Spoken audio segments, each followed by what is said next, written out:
Adong dati nung lasing. Nakasakay kami sa kabayo, ay kalabaw.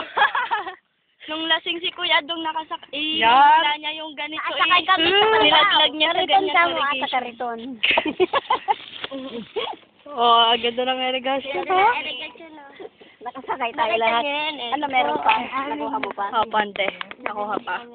Oh, Si John Rex, so front sa kalabaw eh. sarap sumakay dito ah. First time nila dyan, Rex. Dyan. Dyan, tingin ka rito dyan. Harap doon dyan. Ipagyayabang yun. Ah, Pagyayabang yan ang kalabaw.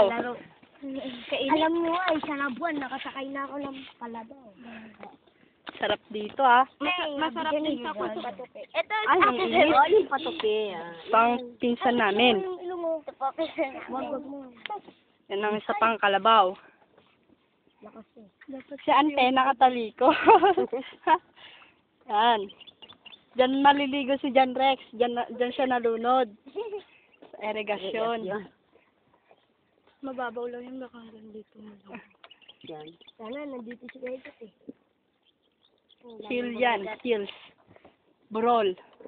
Ba't yun ako dito? Well, dito naman ah. Teka lang, kinukuha ko nga yung view eh. Oh. Doon yung sinasabi kong umakyat ka para makita. Ah, dyan. Nakakita mo lahat. Diyan nakakit ako dyan Nakakita bukas. rin ako dyan ah. Bukas. O, nandito pa kami. Singsing ko na silver ata, hindi na sinuli ni Kuya Tan. Ano? Yung SI? Oo. Silver ba yun?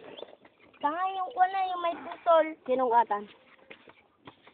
Di ba SI Ikwan? Hihi. Tamang Ilocano. Oo nga, Prat. Sa City High. Doon? Bigyan mo dito. Ang kulit mo kanina pa. Irrigation. Naku. Yan.